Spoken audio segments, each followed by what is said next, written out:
की न्यूज, खबरों का सारथी।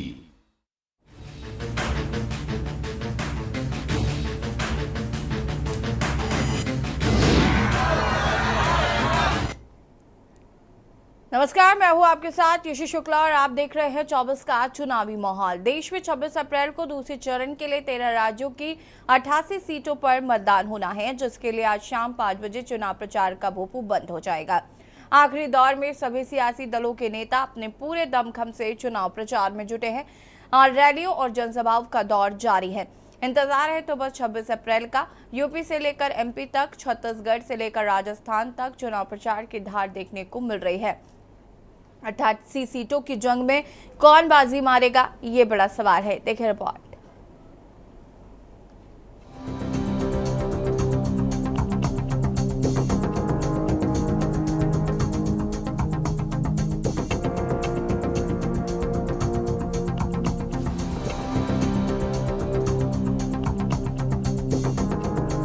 लोकसभा चुनाव प्रचार में दूसरे चरण का प्रचार जोरों पर है।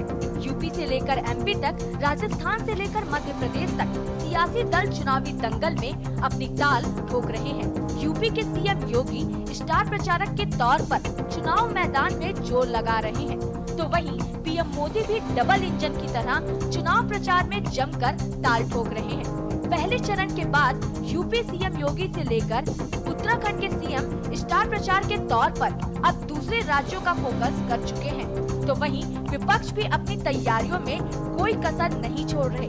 राहुल गांधी और प्रियंका गांधी एमपी और छत्तीसगढ़ में चुनाव प्रचार को धार दे रहे हैं, तो वहीं यूपी में अखिलेश संग साझा रैलियों के जरिए बीजेपी को कड़ी टक्कर देने की पूरी जोर शोर से कोशिश में जुटे हैं। दूसरे चरण के चुनाव प्रचार में वार पलटवार का दौर जारी है। दूसरे चरण के चुनाव की बात करें तो दूसरा चरण सिर्फ यूपी, एमपी, छत्तीसगढ़ तक सीमित नहीं है। ऐसे में 26 अप्रैल को होने वाले चुनाव के सभी सियासी दलों ने अपना सब कुछ झोंक दिया है। बारी है तो बस मतदान की, जो 2 दिन बाद होगा। स्पेशल डेस्क के न्यूज इंडिया।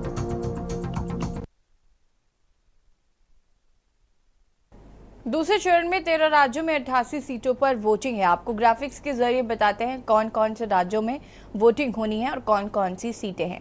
असम में 5 करीमगंज सीटें,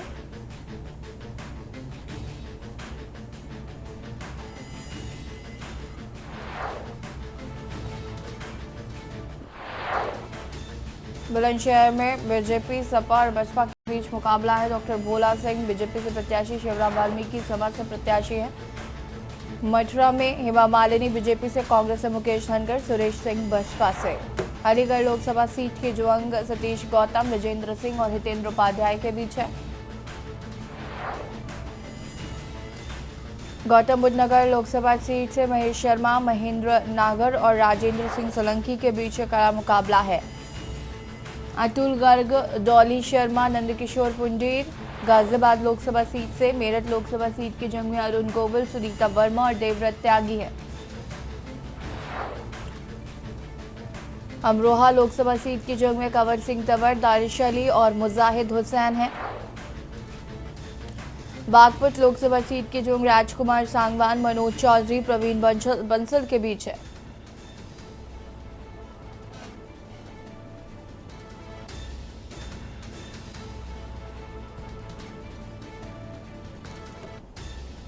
बता दें कि दूसरे चरण में 13 राज्यों में 88 सीटों पर वोटिंग होनी है।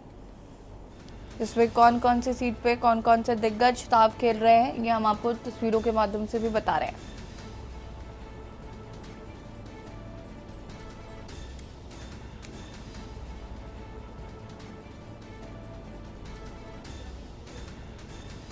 बागपत लोकसभा सीट की जंग में राजकुमार सांगवान आरएलडी से, सपा से मनोज चौधरी और प्रवीण बंसल बसपा से हैं। और दूसरे चरण में 13 राज्यों में 88 सीटों पर वोटिंग होनी है। कौन कौन से चेहरे हैं वो आपको हम दिखाते हैं। दूसरे चरण के वीआईपी चेहरे, राहुल गांधी वायनाड सीट से हैं, तिरुवनंतपुरम से शशि थरूर है, हेमा मालिनी मथुरा सीट से, जोधपुर से गजेंद्र सिंह शेखावत हैं, कोटा सीट से ओम बिरला और प्रहलाद जोशी, अमरावती सीट से निर्दलीय प्रत्याशी नवनीत राणा है और पूर्णिया सीट से पप्पू यादव हैं। दूसरे चरण के ये वीआईपी चेहरे आपको हम बता रहे हैं।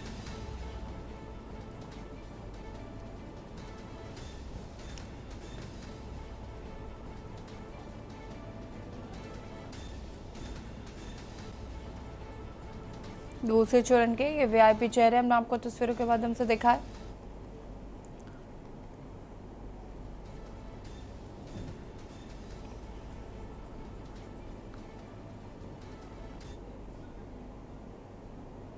और दूसरे चरण में आपको बता दें कि 13 राज्यों में जिस तरीके से 88 सीटों पर वोटिंग है और जो हॉट सीटें हैं उनके बारे में भी आपको बता देते हैं।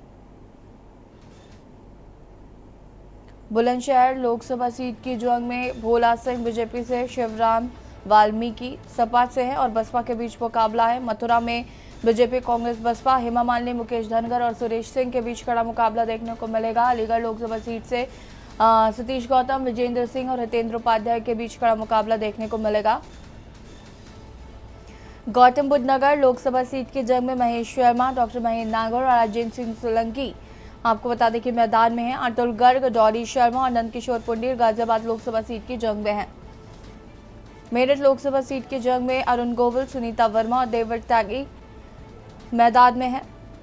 अमरोहा की लोकसभा सीट से कंवर सिंह तंवर, दानिश अली और मुजाहिद हुसैन आपको बता दें कि मैदान में हैं। बागपत लोकसभा सीट की जंग में आरएलडी से राजकुमार सांगवान, मनोज चौधरी सपा से और बसपा से प्रवीण बंसल है। ये हॉट सीटें हैं।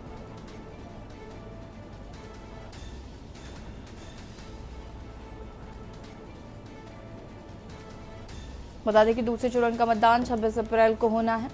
आज शाम प्रचार प्रसार थम जाएगा।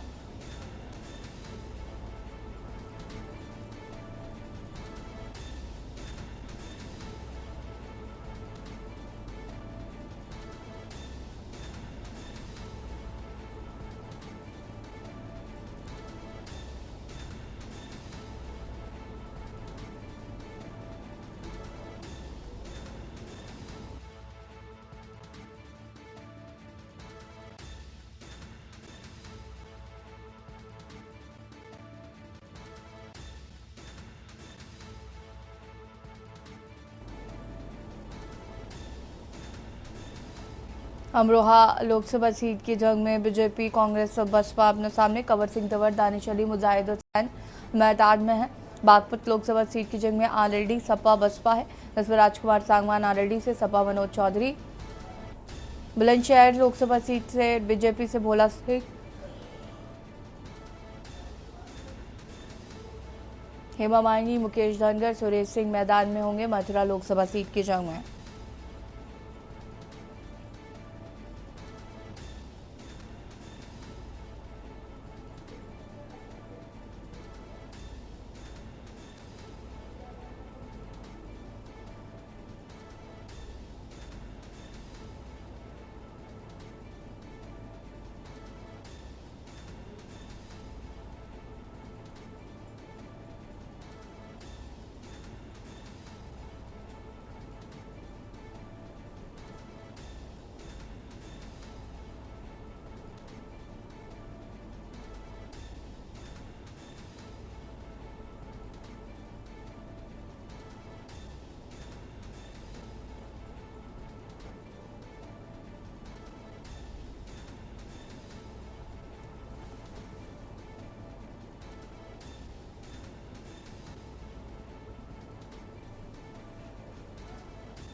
और हमारे साथ भोपाल से सुनील मालवीय जुड़ चुके हैं और संदीप मिश्रा लखनऊ से जुड़ चुके हैं। सुनील, सबसे पहले भोपाल की बात करें तो कड़ा मुकाबला यहाँ पर देखने को मिल रहा है। किस तरीके से राजनीतिक समीकरण फिलहाल बनते हुए नजर आ रहे हैं? जैसे लगातार अगर राजनीतिक समीकरण की बात की जाए तो देश की जो 6 जो लोकसभा सीट है उस पर दूसरे चरण में मतदान हो रहा है और मतदान 26 तारीख को होगा। इसके चलते जो है जो चुनाव का जो प्रचार प्रसार अभी शाम को 5 बजे बंद हो जाएगा और निर्वाचन आयोग ने सभी जो प्रत्याशियों को आदेशित कर दिया है कि वो अपना शाम को 5 बजे के अंतर्गत अपना चुनाव प्रचार बंद कर दे। इसके बाद अगर बात की जाए मध्य प्रदेश की सबसे हॉट स्पॉट सीट अब अगर ये दूसरे फेज में अगर होगी तो वो है खजुराहो। खजुराहो से लोकसभा जो खजुराहो लोकसभा क्षेत्र से भारतीय जनता पार्टी के प्रदेश अध्यक्ष विष्णुदत्त शर्मा प्रत्याशी हैं और उनके सामने गठबंधन इंडिया अलायंस गठबंधन के प्रजापति है। तो एक बड़ा एक देखने वाला विषय होगा, क्योंकि वो जो सीट है खजुराहो लोकसभा सीट उत्तर प्रदेश की बॉर्डर पे भी आती है और वहां पर जो प्रत्याशी उन्होंने जो खड़ा किया था वो अब जो है पूरी दमखम के साथ चुनावी मैदान में। और अगर बात किया प्रदेश अध्यक्ष वी डी शर्मा की, तो वो भी पूरे दमखम के साथ चुनावी प्रचार अभियान में लगे हुए हैं। और या तो एक देखने वाला ही विषय होगा जब मतदान होगा और जब रिजल्ट आएगा कि समीकरण किस तरफ हवा का रुख किस तरफ मुड़ता है, तो देखने वाला विषय होगा। यसी बिल्कुल, अगर हम बात करें यहाँ पर सुनील, तो आज प्रचार प्रसार थम जाएगा। जनता के मुद्दे क्या है, जनता किस तरीके से इस बार अपना प्रतिनिधि चुनने वाले हैं? जी देखिए, बिल्कुल जैसे जनता के भी सबसे मेन समस्या है बिजली, पानी, रोजगार। इन मुद्दों को देखते हुए जनता जो है मतदान करेगी, क्योंकि सबसे बड़ी मध्य प्रदेश में अगर समस्या है या जो मध्य प्रदेश की जो जनता को समस्या है, तो जो किसान है उनको अगर समस्या, तो इन वक्त में जब किसान अपनी खेती करता है और खेती करने के बाद जब उसको उसमें पानी फेरने की आवश्यकता होती है, तो कहीं ना कहीं बिजली की कटौती की जाती है और फिर बिजली के जो बिल है वो भी बढ़े हुए आते हैं। तो कई सबसे मूलभूत सुविधा इन्हीं कारणों को लेकर जो मतदाता है मध्य प्रदेश की और जो किसान मतदाता है, वो कहीं ना कहीं सबसे बड़ी समस्या उनकी बिजली और पानी की समस्या रहती है। और स्वस्थ जो सुविधा है इनको भी दृष्टिकोण रखते हुए यहाँ का जो मतदाता है मतदान करेगा। जी ऐसे बिल्कुल, वापस आते हैं हम संदीप हमारे साथ लखनऊ से जुड़े हुए हैं। संदीप, अगर हम बात करें यूपी की, तो यहाँ पर भी 8 हॉट सीट है जिस पर मतदान होना है और ये सीटें जो है वो कहीं ना कहीं काफ़ी अहम माने जा रहे हैं, कई दिग्गजों के साथ दांव पर लगी हुई है। किस तरीके के राजनीतिक समीकरण जो है वो बनते हुए नजर आ रहे हैं? जो बीजेपी का नारा है 80 की 80 सीटों पर, हम जिस तरीके से उन्होंने कहा है कि हम 80 की 80 सीटें लाएंगे, लेकिन लग रहा है समीकरण बिगड़ रहे हैं।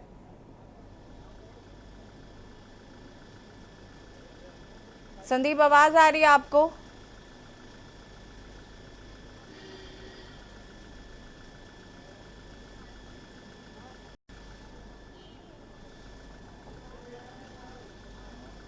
संदीप तक आवाज नहीं पहुंच पा रही है। वापस संदीप को जोड़ने की कोशिश करते हैं। बता दें कि एक दूसरे पर जोरदार चुनावी हमले जो है वो किए जा रहे हैं। सबके अपने अपने मैनिफेस्टो हैं, सबके अपने अपने चुनावी वादे हैं, लेकिन जनता को किसका चुनावी वादा रास आएगा ये तो 4 जून को पता चलेगा। लेकिन आज आपको बता दें कि 26 अप्रैल को मतदान होना है और आज प्रचार प्रसार थम जाएगा। जहां एक और बीजेपी दावा कर रही है यूपी की 80 सीटों पर फतह करने की, और जिस तरीके का पहले चरण का मतदान रहा, वोटिंग परसेंटेज भी काफ़ी कम रहा, ये तमाम चीज़ें देखने को मिली हैं। तो इसका कितना असर देखने को मिलेगा या किस तरीके का जिस तरीके से जनता को लुभाने में कामयाब होंगे, वो आने वाला वक्त बताएगा। फिलहाल सभी राजनीतिक दल अपनी अपनी तैयारियों में लगे हुए हैं, अपने अपने तरीके से जनता को लुभाने की कोशिश कर रहे हैं। वोट परसेंटेज को बढ़ाने की कोशिश जो है वो लगातार की जा रही है।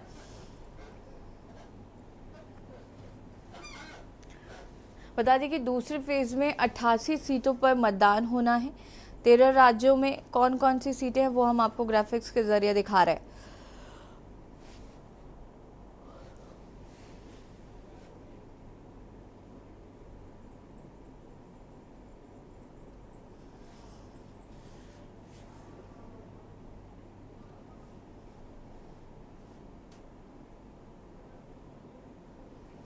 तेरह राज्यों में कहाँ कौन कौन सी सीटें हैं वो हम आपको ग्राफिक्स के जरिए दिखा रहे हैं।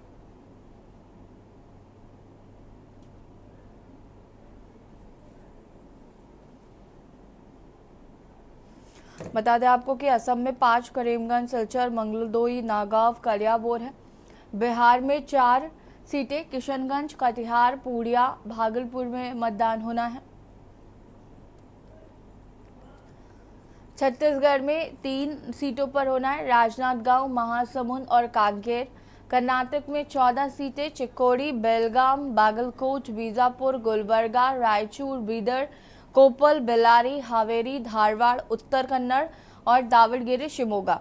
केरल की 20 सीटों पर मतदान होना है, कासरगोड, कन्नूर, वडकारा, वायनाड, कोझिकोड, मलप्पुरम, पुनानी, पलक्कड़, अलाथुर, त्रिशूर, चलाकुड़ी, एर्नाकुलम, इडुक्की, कोट्टायम, आलापुझा।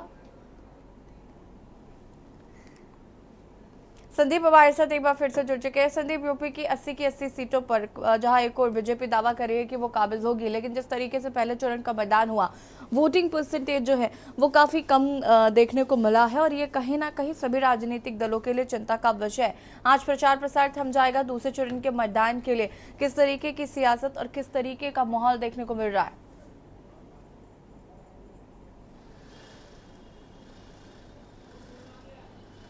संदीप, आवाज मिल पा रही है आपको?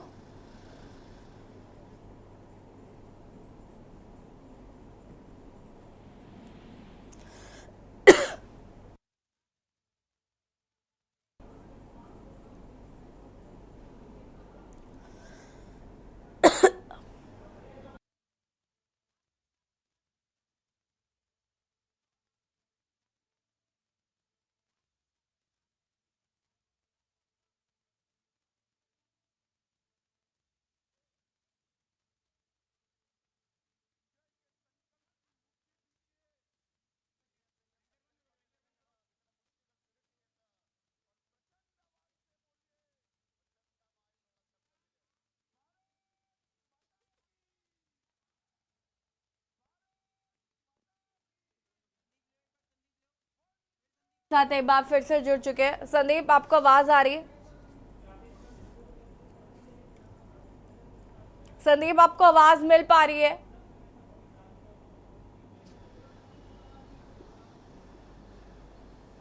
जी। संदीप, यूपी की 80 की 80 सीटों पर जहां एक और बीजेपी दावा कर रही है कि वो काबिज होगी, तो वही दूसरी ओर अगर पहले चरण की बात करें तो वोटिंग परसेंटेज काफी कम रहा और इसको लेकर सभी राजनीतिक दलों के चेहरे पर चिंता जो है वो साफ तौर पर देखी जा रही है। दूसरे चरण के मतदान के लिए आज प्रचार प्रसार खत्म हो रहा है और अगर हम बात करें तो किस तरीके का माहौल देखने को मिल रहा है दूसरे चरण को लेकर?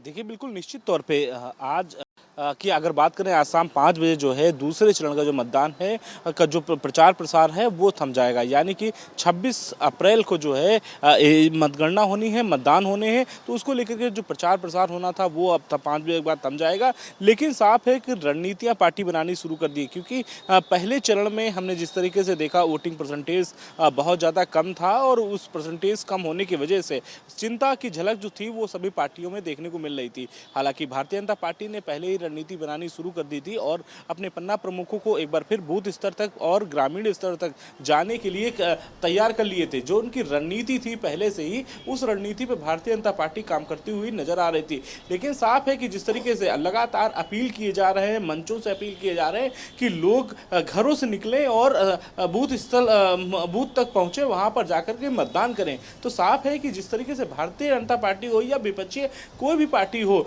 वो लगातार अपील कर रहे हैं कि किस तरीके से इस बार का वोटिंग परसेंटेज जो है वो बढ़ाया जाए। उसको लेकर के लगातार सभी पार्टियां लगभग तैयारियां कर रही हैं, क्योंकि दूसरे चरण में महत्वपूर्ण होगा और दूसरे चरण में जो 8 सीटें हैं, उन 8 सीटों को लेकर के 26 तारीख को जो है मतदान होने हैं। उसको लेकर के जो तैयारियां हैं वो निर्वाचन आयोग लगभग पूरी कर चुका है और निर्वाचन आयोग ये भी कर लिया है कि आसपास क्षेत्रों में जो पोस्टर बैनर जहां पे लगे हैं उनको हटाने की भी तैयारियां पूरी कर ली हैं। लेकिन साफ है कि आज शाम 5 बजे तक ही चुनाव आयोग की जो गाइडलाइन है वहां तक रहेगी। इसके बाद से उन प्रत्याशी केवल जो है घरों तक जा करके स्वयं मिल करके जो है अपने प्रचार प्रसार कर सकेंगे, अन्यथा उस पर भी गाइडलाइन पे रोक लगा दी गई है। तो निश्चित तौर पे जिस तरीके से चुनाव आयोग की जो गाइडलाइन है उसका पूरी तरीके से सभी प्रत्याशियों को पालन करना होगा। यूपी की 8 सीटें हॉट सीट है वो, और कहीं ना कहीं जिस तरीके से कई दिग्गज चेहरे दाव पर हैं और अगर हम बात करें बीजेपी कहीं ना कहीं जिस तरीके से 80 की 80 लोकसभा सीटों पर काबिज होने का दावा कर रही थी, लेकिन अब कहीं ना कहीं माहौल जो है वो काफ़ी अलग देखने को मिल रहा है पहले चरण के बाद से ही। और मुद्दे भी है वो कहीं ना कहीं थोड़े थोड़े परिवर्तन करते हुए नजर आ रहे हैं। अब अलग मसलों पर भी बातचीत की जा रही है, भाषणों को सुने तो चीज़ें अलग देखने को मिल रही।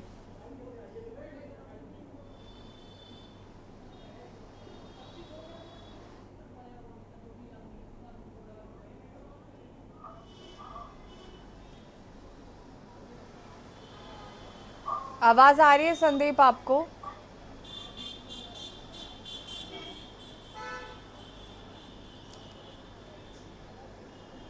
हाँ, क्वेश्चन क्या है आपका? संदीप आवाज आ रही है आपको? हम कह रहे हैं 80 की 80 लोकसभा सीटों पर जिस तरीके से बीजेपी काबिज होने का दावा कर रही थी, लेकिन पहले चरण के बाद से अब कहीं ना कहीं वो कॉन्फिडेंस थोड़ा लो होता हुआ नजर आ रहा है। शायद यही वजह है कि मेरठ में कई बार कई दिग्गजों ने वहां पर बार बार रैली की, मुख्यमंत्री योगी आदित्यनाथ कई बार गए, तमाम चीजें देखने को मिल रही हैं। लगातार अब कहीं ना कहीं भाषणों में भी जो मुद्दे हैं उनमें थोड़ा परिवर्तन लाया गया है।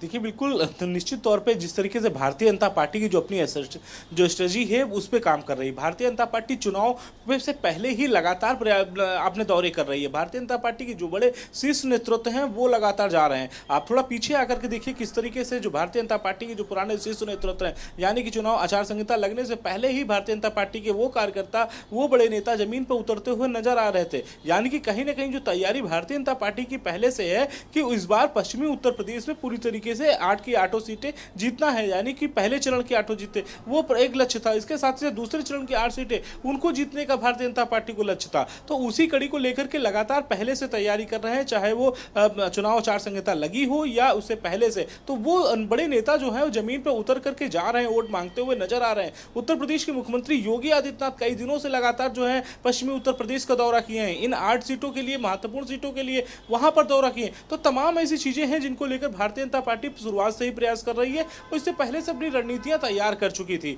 यानी कि चुनाव से पहले भी अपनी वो भारतीय जनता पार्टी की कैंपेनिंग जो है वहां पर पहले से ही जारी था। तो ये माना जा रहा है कि भारतीय जनता पार्टी किसी प्रकार से ना तो वहां पे कमजोर अपने आप को मान नहीं और ना ही जो है किसी से कम मान नहीं। तो ऐसे में भारतीय जनता पार्टी निरंतर लगातार वहां पर प्रयास कर रही है और अधिक वोट बैंक किस तरीके से प्रतिशत बढ़ेगा उसको लेकर के भी लगातार प्रयास कर रही है। जी बिल्कुल, कहीं ना कहीं संदीप जिस तरीके से ये देखने को मिल रहा है कि अब अलग अलग तरीकों से जनता को साधने की कोशिश की जा रही है।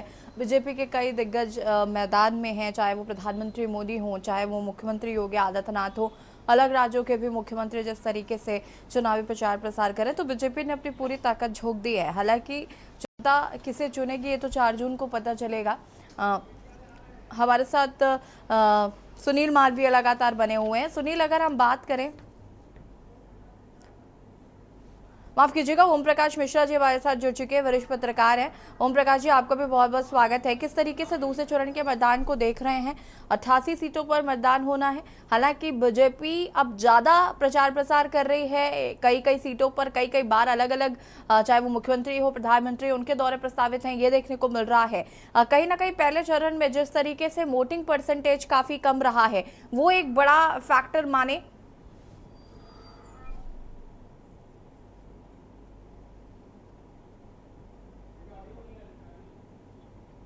ओम प्रकाश जी जी, क्वेश्चन जरा रिपीट कीजिए एक बार फिर से।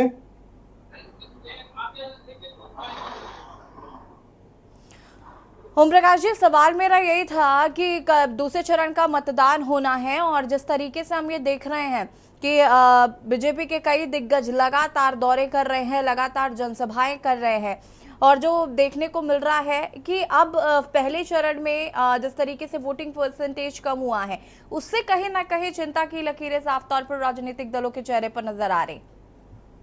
जी, यही पोजीशन अभी दूसरे चरण में जो 26 तारीख को होने वाला है उसमें भी यही पोजीशन आने वाली है क्या कि आपकी जो क्रेडिबिलिटी है वो डाउटफुल हो गई। आपने जो अब तक बड़ी बड़ी बातें की थी उसको आम आदमी अब बहुत खामोशी के साथ जज कर रहा है। वोटर बोल नहीं रहा, बिल्कुल न कोई कमेंट कर रहा है, न कोई प्रतिक्रिया व्यक्त कर रहा है, लेकिन वो वेट कर रहा है सिर्फ वोटिंग मशीन का। हम उस दिन जब हमको वोट करने का मौका मिलेगा तो हम क्या करेंगे, इस पे लेकर वो अपनी बात कर रहा है। बिल्कुल चुप साइलेंट है वोटर, कुछ नहीं बोल रहा है। और ये उसकी जो मनोदशा है वो प्रकट कर रही है कि वो सत्तारूढ़ दल की कार्यप्रणाली से उससे वो संतुष्ट नहीं। मेरा तो ये मानना है, जो वोटों का परसेंटेज कम पड़ा है, कोई कहेगा गर्मी थी, कोई कहता ऐसा कुछ नहीं। गर्मी हमेशा, इसके पहले 5 साल पहले भी यही गर्मी थी, इसी सीजन में वोट हुए थे। तो जो वोटों का परसेंटेज डाउन हुआ है उसके पीछे सिर्फ इतना है कि लोगों को सत्तारूढ़ दल की विश्वसनीयता संदिग्ध लगने लगी, इतनी सी बात है। और उनको ये भरोसा हो चला है कि हमको कोई नया जो विकल्प हमारे सामने आ रहा है हम उसके साथ खड़े हो जाएं। इसलिए दूसरा इसमें सबसे बड़ी बात क्या है, जो कैडर वोट है इनका वो घर से निकल नहीं रहा है क्या कि आप मोदी की गारंटी की बात कर रहे हैं। अरे गारंटी तो भारतीय जनता पार्टी की होनी चाहिए ना। व्यक्ति क्या है, व्यक्ति तो आता जाता रहता है, संस्थाएं जीवित रहती है, पार्टी जीवित रहती है, पार्टी कभी नहीं मरती, व्यक्ति मरता है। तो सारा आप वन मैन शो के ऊपर फोकस कर रहे हो तो आम आदमी को शंका होने लगी है, उसकी आपकी गारंटी पर लोगों को विश्वास डगमगा रहा। आप चाहे इतना राम मंदिर, मथुरा, वृंदावन की बात करिए, लोगों की जो दिमाग में है वो कुछ और ही है, बस वो बोल नहीं रहा। बिल्कुल। अगर लेकिन जो कॉन्फिडेंस रहा है अब की बार 400 बार, तो मुझे लगता है कि अब वो भी बीजेपी को भी ये कहीं ना कहीं धीरे धीरे समझ आने लगा है कि ये स्थिति थोड़ी मुश्किल हो रही है। इसको कैसे देख रहे हैं? पूरी तरह से उनको लग रहा है कि हम पीछे जा रहे हैं। और अगर इसके मैं दूसरे शब्दों में कहूं तो प्रधानमंत्री मोदी कांग्रेस के अघोषित स्टार प्रचारक हो चुके हैं। आप सीधे जितना वो है ना कि बदनाम होंगे तो क्या नाम न होगा, सीधी सी बात ये हो रही है कि आप सीधे कांग्रेस को देते जा रहे हो कि ये बढ़ता जा रहा है। आप अपनी बात कहने के बजाय आपके पास भी तो सत्ता रही ना, था आप बताइए ना कि आपने 10 साल क्यों क्या किया। आप उनके 55 साल गिना रहे हैं। जनता ने आपको 14 मौका दिया, 19 मौका दिया, बड़ी बड़ी आपने घोषणाएं की, बड़े बड़े वादे किए, बड़ी बड़ी गारंटी दी। तो वो भी तो जानना चाहता है जिसने आपको वोट दिया था कि आपने इन 10 वर्षों में किया क्या है, ये तो बता दीजिए।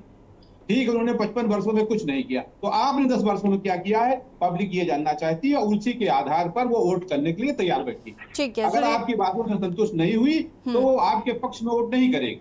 संतुष्ट हो गई तो आपके पक्ष में वोट कर देगी और आप 400 सीटें पा जाओगे। अदरवाइज 250 के बीच में रह जाओ।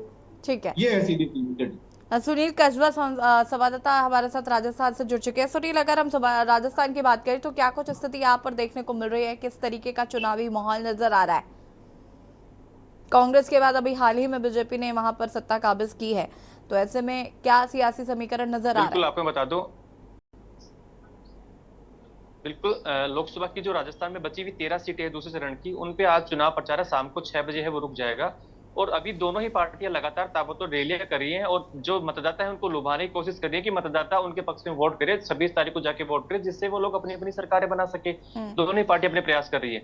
बीजेपी कहीं ना कहीं चाह रही है कि इस बार भी वो राजस्थान से 25 की 25 सीटें जीते, क्लीन स्वीप बनाए, हैट्रिक यहाँ पे बनाए। लेकिन कहीं ना कहीं कांग्रेस को इस बार उम्मीद है कि चूरू से वो अपना खाता खोले, क्योंकि पहले फेज में अपने देखा था कि चूरू से जो एक राहुल कसवा नाम की एक आंधी चली थी, उसका असर अपने झुंझुनू, सीकर, नागौर में देखा था और अब बाड़मेर के अंदर भी अपने देखने को मिल रहा है। क्योंकि राहुल कसवा है वो बीजेपी से थे, उसके बाद एक चर्चित चेहरा वहां पे हो गए थे, बीजेपी छोड़ के उन्होंने कांग्रेस ज्वाइन कर ली थी। और अभी उन्होंने जो अपन टोंक की बात करी वहां पे उन्होंने पार्टी के पक्ष में प्रचार किया था, कांग्रेस के पक्ष में। और अभी बाड़मेर जो सबसे चर्चित सीट है वहां पे भी राहुल कसवा ने ताबड़तोड़ प्रचार किया और कांग्रेस ने वोट की अपील की थी। वहीं पे अपन बात करें कैलाश चौधरी की प्रतिष्ठा भी बाड़मेर से दांव पे लगी हुई है और प्रधानमंत्री नरेंद्र मोदी, कंगना रनौत भी वहां पे जाके उनके पक्ष में वोट की अपील कर रहे हैं। वहीं पे इस जो मुकाबला है इसको रोचक बना दिया रविंद्र भाटी ने। रविंद्र भाटी शिव से निर्दलीय प्रत्याशी, 26 साल का युवा है और पहली बार विधायक बने और निर्दलीय ताल ठोक दी है। मुख्यमंत्री भजानंद शर्मा अपने हेलीकॉप्टर में बिठा के उनको मनाने की कोशिश की थी, लेकिन रविंद्र भाटी को वो नहीं मना पाए। और सबसे बड़ा चुनाव, क्योंकि बॉर्डर के सीमा इलाकी है और बाड़मेर का चुनाव राजस्थान की पूरे देश भर में चर्चित ये सीट बनी हुई है। उसके बाद अपन यदि बात करें तो जालोर सिरोही की सीट, जहां पे पूर्व मुख्यमंत्री अशोक गहलोत है, उनके बेटे विभा गहलोत इस बार जोधपुर छोड़ के वहां से चुनाव लड़ रहे हैं और पिछली बार वो बिल्कुल सुनील, तो कहीं ना कहीं दूसरे चरण में राजस्थान का जो चुनावी माहौल है वो काफी ज्यादा रोमांचित जो है वो नजर आ रहा है। आप सभी का बहुत बहुत शुक्रिया जानकारी साझा करने के लिए और वरिष्ठ पत्रकार हमारे साथ जुड़े थे, आपका भी बहुत बहुत शुक्रिया। और बता दें 24 के चुनावी माहौल में फिलहाल इतना ही। देखते रहिए के न्यूज़ इंडिया। नमस्कार।